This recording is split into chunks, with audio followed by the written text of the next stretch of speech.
के भयो त कागज लाउँदा फेरि नछोड न कस्तो हजुर नक्कली तिमी नै होला नि नक्कली आफू चाहिँ नक्कली अप्सरा भन्नु न मौसमले क्या च्यालेन्ज गरे यार जाउन कोठातिर छि अस्तिको जस्तै झुकाउनलाई आफ्नै मान्छेलाई झुक्काएको हुन्छ त अनि बिहा चाहिँ कहिले गर्नु मसँग बिहे त तिमीलाई भन्दा मलाई हतार छ नि तर के गर्नु घरमा बाबु भिलेन बनिरहेछ के रे टार्ने कुरा गरेको लौ विश्वास लागेन जाम भागेर कसम कसम कहाँ भागेर हुन्छ हामी गाउँले भोज खानु परेन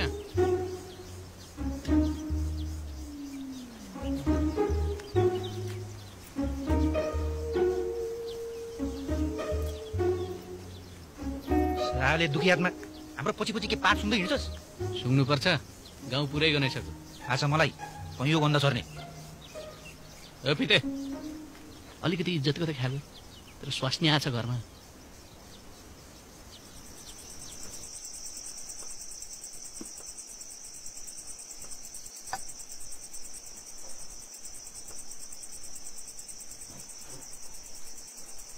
यसो आउने एकछिनभित्र जाऊ त हाम्रो यहाँ गोप्य सल्लाह छ नाम छैन र मेरो साउनी भन्नी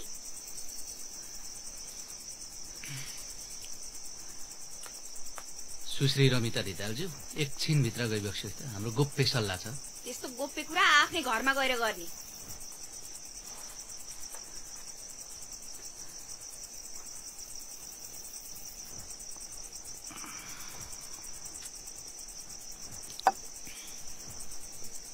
हेर पिते अब धेरै रमिता नगर तेरो साइली घर आएछ अब त मास्टरसँग हिँड्नु बन्द गर्दै कहिले मलाई उपदेश दिन ल्याएको मेरो छातीमा लात हानेर जानेको अब के घोडा समाते जाऊ